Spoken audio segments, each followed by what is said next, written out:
So before getting into the story itself, I want to give some backstory on something that happened when I was around the age of 9. I grew up in a village called Hotlax in the northern parts of Sweden. The road leading from my school to my home was a long one, where the local authorities had to put up lamps which emitted a very dim blue light. I always felt like a nervous wreck when I had to walk to and from my school. Both because, even with the lamps, the road was very dark, and also because I was bullied, so the bullies could have waited in the woods right next to the road. It was one event that I remembered vividly during the winter of 1999.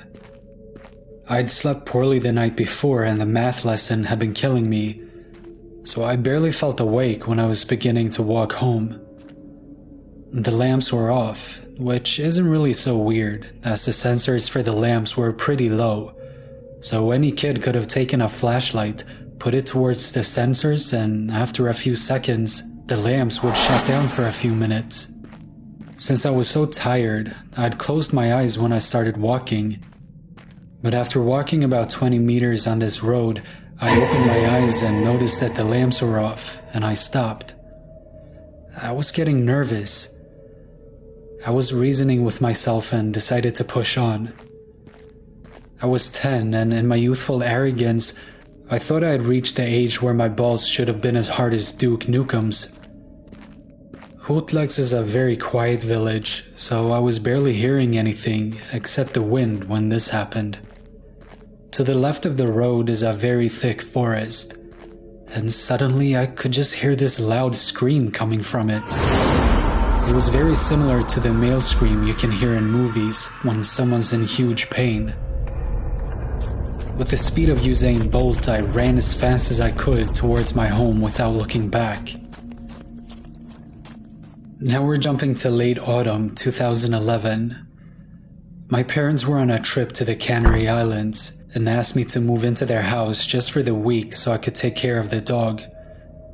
The thought of spending a whole week in my old room, listening to my old Mayhem CDs and eating pizza were just too good to be true. I always walked with my dog outside during midnight, because then I didn't have to take him outside again until the late morning hours. This time was no different, except I decided to walk a bit longer. I decided to walk along Oxelvägen and then follow Innimarksvägen towards Norra Hotlagsvägen. There are no lamps on the most parts of Innimarksvägen, so after leaving Oxelvägen, I stopped. I lit a cigar and told my dog to stay close to me. While walking along the road, I was just enjoying the fresh air and listening to the sound of leaves rustling in the trees.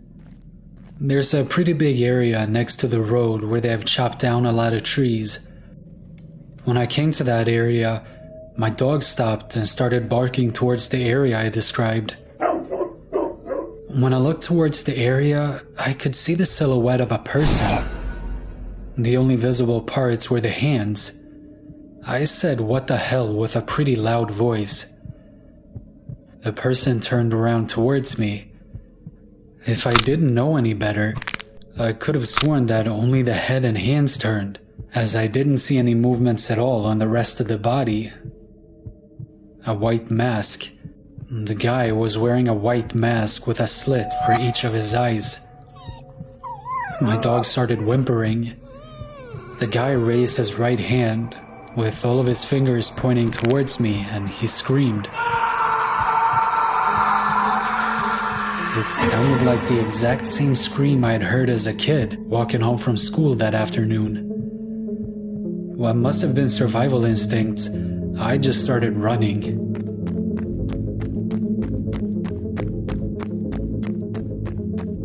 When I had ran for 20 meters or so, I stopped to see if my dog was still with me, which he was, and then looked towards the spot the guy had stood.